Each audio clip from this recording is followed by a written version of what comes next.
Hi, it's Joseph Barber again. I just want to bring up about the autism.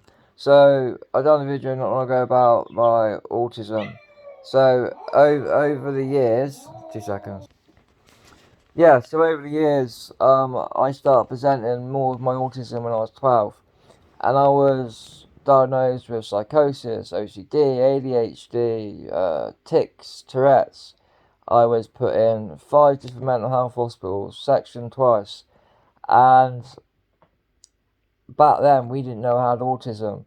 All the antipsychotic medications they would give me never worked. They'd change to a different one, never worked. The ADHD medication never worked. The OCD medication never worked. And in the end, they kind of gave up. And I was in and out of mental health hospitals a lot, but the mental health hospitals made me so much worse. I started mimicking what other people were doing in the mental health hospital. For example, there was a girl who was doing all these different tics. And then for some reason, I started copying her. Um, so so the mental health hospitals was not the place. So basically, I was always discharged early, really, even when I was sectioned, because it was just making me worse in there. So I'd have more help in the community by the mental health team. But even when I had help in the community by the mental health team, nothing seemed to work. And then when I was 18, one of the adult mental health psychiatrists says, "You've got autism." But it was last year when I went. This new autism team started up in Cornwall to help adults with autism. I asked for help, but they said you haven't got a proper diagnostic autism test. So luckily, I got my autism test paid by the NHS, and I have got autism.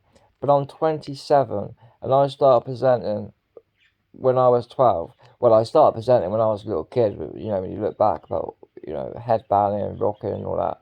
But when it got really bad, I was 12. And I have got autism. This test shows I've got autism. I'm now under the adult autism team in the community and starting therapy with them soon. I've seen them. Call from Molecule. I've seen them, and they're great. And it seems really hopeful what they're going to do with me. Um, I, yeah. So it seems really hopeful. So, and like I said before, that autism can mimic a lot of conditions like ADHD, OCD, Tourette's, psychosis. And I think that's why they always went for those diagnoses with me, because the mental health team don't have a lot of knowledge around autism, because autism isn't mental health, it's structure of the brain.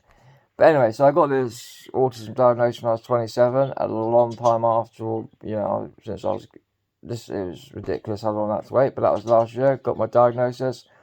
Got an autism team in the community now. Luckily, just started up here in Cornwall under the NHS, and they're starting to look after me now, which I'm so grateful for, because they're going to help me understand autism and myself, how I think, how to deal with different crisis things with my autism. But yeah, the main point of this video is, when you've got autism, a mental health hospital is really not the place unless there's another mental health condition going on alongside the autism, because you just get so much worse and you start mimicking mimicking other people's conditions while in a mental health hospital. Back then we didn't know, because I wasn't diagnosed with the autism. But I know now, because I got this diagnosis, if I went into crisis, the likelihood of me ending up in a mental health hospital was very slim. Which is good, because it would just mess me up. But unfortunately, there's no medication for autism, apart from maybe lorazepam if you're in a meltdown. It's all more about therapy, and you can get better. Autism will always be there, but you'll find ways to deal with it. I'm already finding ways to deal with it anyway, because all the years of not having the help, I've had to find different ways of coping myself anyway, and I think I've done quite well. But it's great to have the help now. But if you do feel you've got autism, you can take tests online as well. Definitely bring it up with your GP, or if you're under the mental health team, bring it up. The mental health team probably won't be helpful, but bring it up to your GP. Because if you have got autism and it is a mental health, you're never going to improve, because the mental health team aren't commissioned for autism, and they just won't give you the right treatment. They give you a treatment for mental health which will mess up your autism. So yeah, so definitely look more into that if you think you've got autism. In one of my last videos I was on about Ehlers-Danlos and the link between autism. Definitely look up about that as well. That does come hand in hand. So if you want to look down my other videos, you'll see that video. But yeah, so this main video is about mental health hospitals and how they really affected me, because we didn't know it was autism at the time, but now we do. And the autism team in the community, the key will be, if I'm ever in a crisis, say the police were called, is to try and avoid me from ending up in a mental health hospital, because it really is not the place for somebody with autism. And I'm sure a lot of you can relate to that.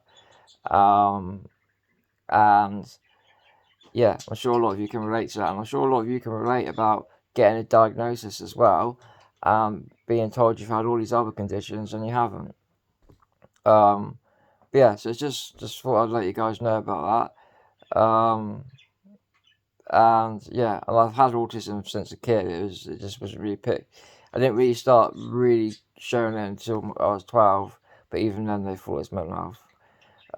But that's when I was 27, got my diagnosis last year. So yeah, so I just wanted to let you guys know about that, mental health hospitals. And yeah, spread awareness about autism, especially if you've got it. You know what I'm saying, if you feel like it, spread that awareness as well, especially about conditions what can go alongside autism, like Ehlers-Danlos syndrome, hypermobility syndrome. Definitely look into it more. There is specialists out there for Ehlers-Danlos syndrome to help with that if it's making your life bad and worse, but it won't cure the autism obviously, but it could help with, I don't know, with organ issues or pains and that. But yeah, I have non-epileptic seizures as well, but that's completely different. I've done a separate video on that as well if you want to check that out. Gonna have to go again because the blind old dog isn't shutting up. But I hope you enjoyed the video.